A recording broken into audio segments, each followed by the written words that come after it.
Okay, here's a little amp that they're getting very hard to find actually, and a lot of people used to put these onto the likes of the, oh my goodness, the FT625, sorry, wrong, 225s.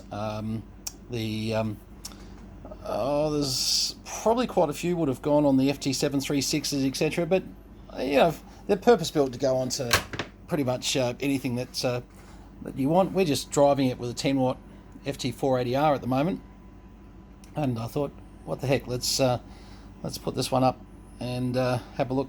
Normally about 80 odd watts. I've got it in SSB at the moment. Let's have a little look. We're on a 150 watt scale. 1, 2, Harley. Yeah, okay. So actually possibly just a little bit over 80 watts to be fair. Let's put an FM signal in. I'd expect probably 70 watts or so. I'm guessing a bit here. Oh well, okay, 70 watts. Now I'm driving it with 10 watts, so you probably could get a little bit more out of it driving with maybe 15 or so watts. I'm pretty sure you could drive these up to, let me check. And I just wandered over to my computer. 15 watts drive, so you can sort of drive this a little bit harder. So we're only putting about 2/3 drive into it at the moment. Turn that off. But yeah, look, good little amplifier. This is just a very short look at a nice piece of history, and as you can see, the colours they match Yaesu beautifully. They really were a nice amp. You could obviously switch over to FM there. That was more for sideband, didn't change anything. We're still getting 70 watts out there, but that was more that if you were transmitting on sideband and you're in FM mode, it was going to click off a lot faster. 1 2 1 2 1 2, and whereas it creates a delay in here. 1 2 3 4 5.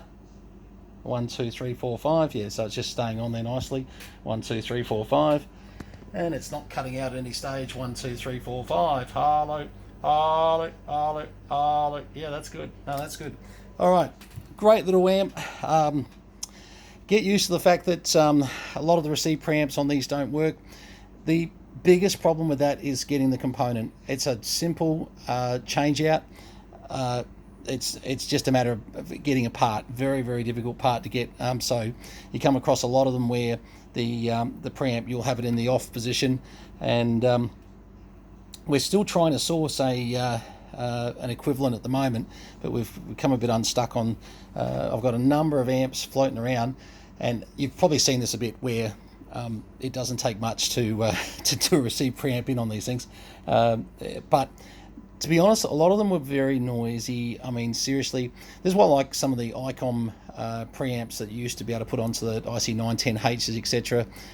Dedicated masthead preamps that you put up at the other end of the tower, and they fed voltage up to feed the preamp up the coax, and the AG series were very, very good.